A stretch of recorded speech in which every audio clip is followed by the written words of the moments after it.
piano com 7 anos de idade. E o piano foi assim uma paixão que eu tive desde criança.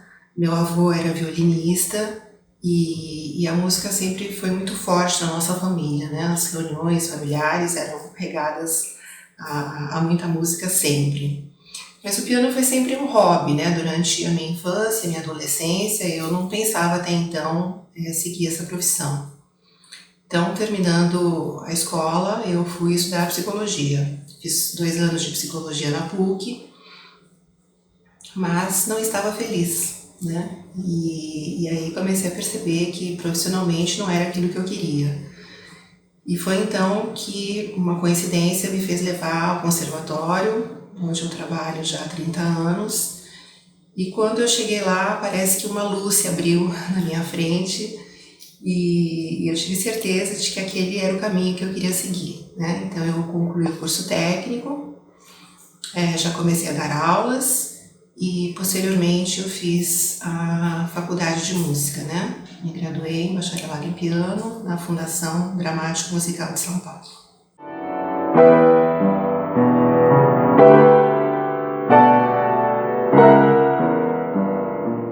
Bom, eu fui aluna do professor Saul de Almeida, que por sua vez foi discípulo de um grande pianista alemão chamado Fritz Jank. E posteriormente eu fui aluna do professor Antônio Bezan, que foi um ícone dos anos 80, 90. O Bezan ele se formou na Academia de Budapeste, da Hungria, e foi um grande professor. Eu aprendi Bach muitíssimo bem com ele, né? Uma execução cravística perfeita ele tinha. Depois, na faculdade, eu fui aluna da professora Sandra Brão, que é pianista e compositora. E na área de musicalização infantil, na área de educação, eu fui aluna da professora Lília Rosa. Eu fui discípula dela e primeira assistente por 10 anos. E a Lília é uma educadora muito reconhecida aqui no Brasil e fora do Brasil também. Então essa parte aí de como trabalhar com as crianças, eu aprendi muita coisa com ela, né, com a Lília Rosa.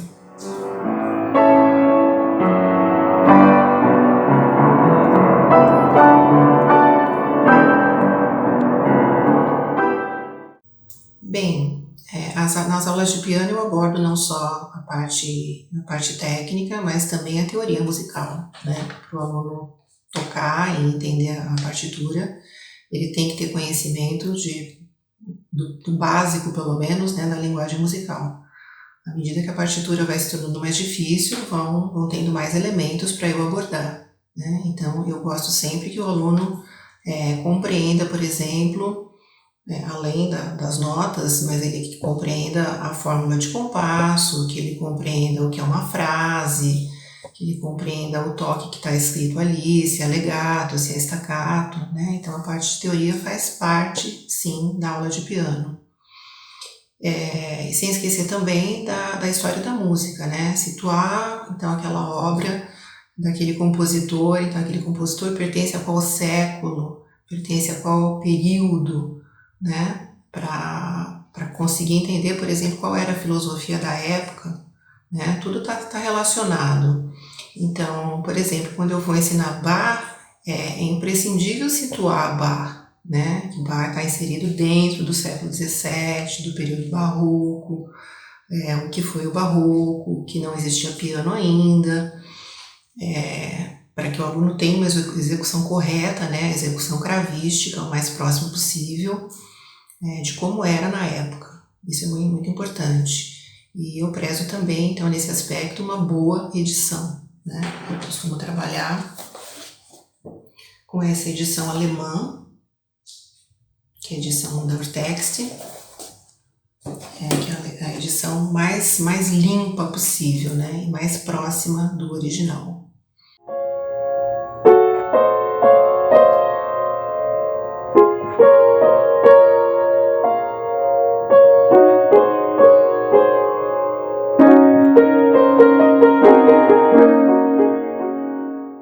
Bem, eu acredito que a soma da formação acadêmica com a formação empírica é que formam uma dupla ideal, né?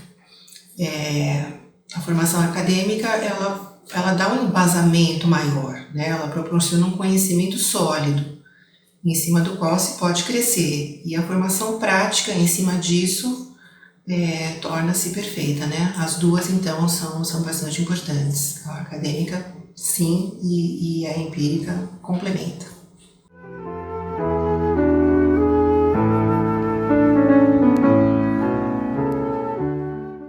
Então, o curso de formação de professor, ele é dirigido àqueles que já têm algum conhecimento na música, que já tocam algum instrumento, ou que cantam e que têm a vontade de dar aulas para crianças. Dar aula de musicalização infantil ou dar aula de piano infantil. Então, é possível essas duas vertentes, né? Então, o que eu vou abordar no curso de musicalização para professores? Então, eu vou falar sobre os objetivos da educação musical, sobre os objetivos do educador, né, a função do educador, como é o desenvolvimento musical da criança de 3 a 6 anos, como é o desenvolvimento musical da criança de 7 a 12 anos. Depois eu vou falar então sobre o conteúdo programático, né, para cada faixa etária. Então, eu monto o conteúdo programático para iniciação musical, para musicalização e para percepção, né? Então, esse conteúdo fica pronto para a pessoa e ela pode aplicar isso nas aulas dela. Depois tem um outro item que é bastante interessante, que são jogos e brincadeiras, né? Então, a intenção é sempre a gente começar por uma parte da vivência, né? Então, aquilo que eu quero abordar, eu vou propiciar, então, uma atividade, um jogo, uma brincadeira, uma vivência, onde eu vou depois abordar a linguagem musical, né? Então, primeiro vem a vivência, depois vem a parte concreta da linguagem musical. Iniciação à flauta doce, formação da bandinha rítmica, né? A parte da função de cada instrumento musical, repertório, que vai desde o repertório de músicas folclóricas, músicas populares e música erudita também. E a formação da grade, né? Seria uma grade da orquestra, a grade da bandinha. E a leitura sobre os principais educadores musicais. Eu vou falar então um pouquinho do Suzuki. A filosofia do método Suzuki é uma filosofia muito bonita, e que ela valoriza muito a amizade entre o professor e aluno, do Edgar Willems, do Orff, do Kodály e da Violeta de Gainza. E para quem então, já toca piano, né, já teve uma formação musical em piano e deseja trabalhar especificamente com crianças, então eu também posso auxiliar nessa parte, né?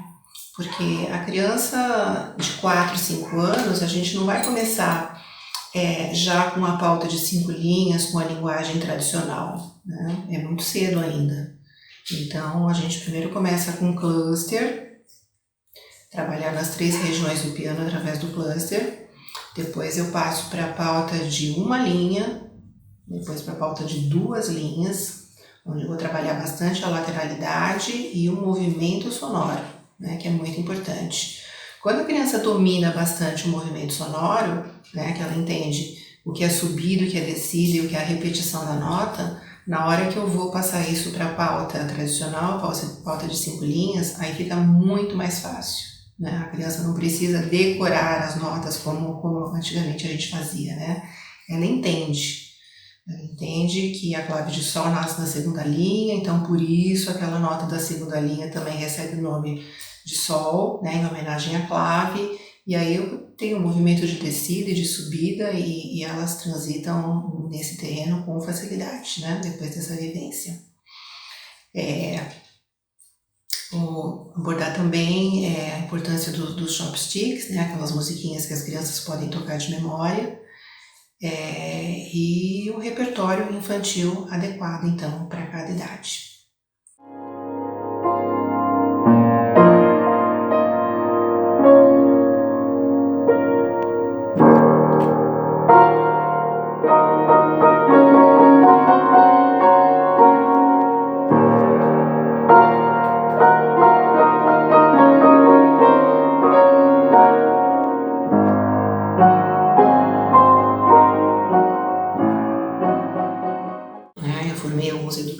sim, mas eu tenho certeza de uma coisa, que a minha presença na vida de muitos alunos foi muito importante. Né? Alguns alunos foram meus alunos por 10, 15 e até 18 anos. Então, acompanhar toda essa trajetória, né, quando começa a criança e até a escolha profissional, e eu estou fazendo parte da vida desse ser humano, então isso é algo muito, muito gratificante e muito prazeroso, né? Então, muitos seguiram outras profissões, seguiram a medicina, seguiram direito, seguiram veterinária, tem um ex-aluno que é empresário, né? Mas eu acho que a semente da música foi muito bem plantada. Então, apesar de eles terem profissões diferentes, que não foi a música, mas eles continuam tocando piano e continuam sentindo prazer nisso, né? Então, a contribuição principal é isso, é fazer parte da vida do aluno, proporcionar boas experiências, né? E mesmo sem a minha presença, é uma experiência do piano que vai se perpetuar.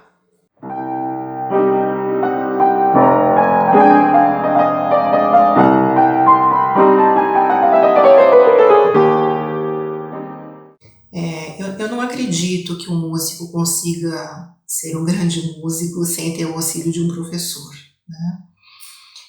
Eu diria até que é impossível. A presença de algum professor é imprescindível, eu acho até que faz toda a diferença, né?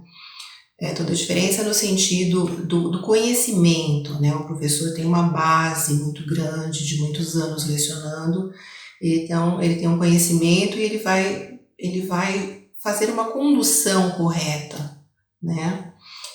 Da técnica, do repertório, né? Então o professor é um grande condutor, né?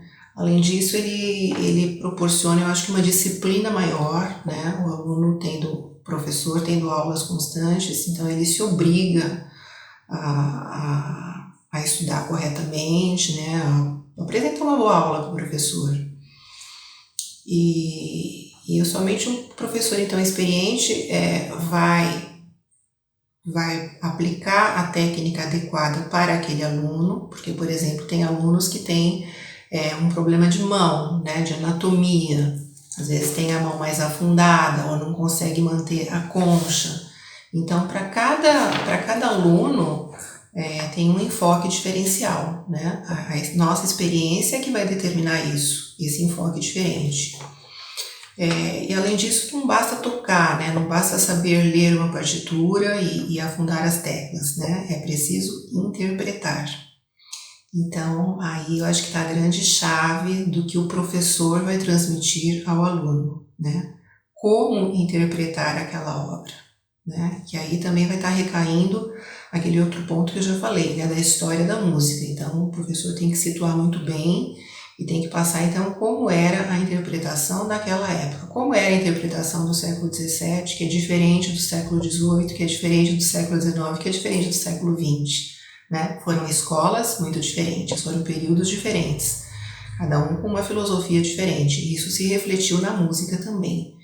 Então, o professor é o grande condutor, né, de ver qual é a deficiência do aluno, qual é o problema, como é que eu vou abordar isso, que técnica que eu vou aplicar para aquele aluno, né, qual é o repertório que aquele aluno gosta, como conduzir tudo isso. Né? Então, o professor é um grande condutor.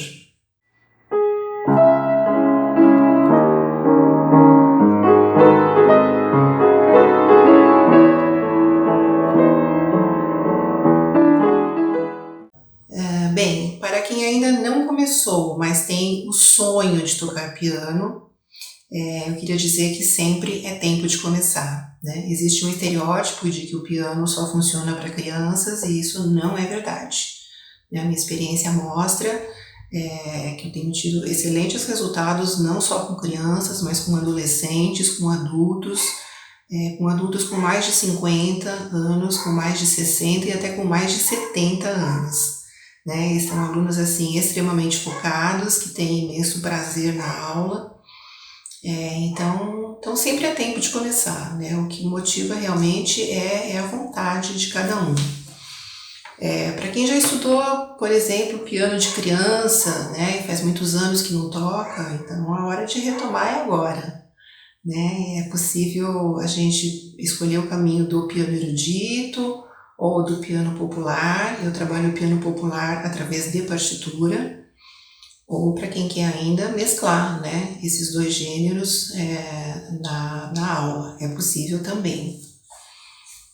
Com vontade, foco e determinação, um bom professor na música sempre é possível.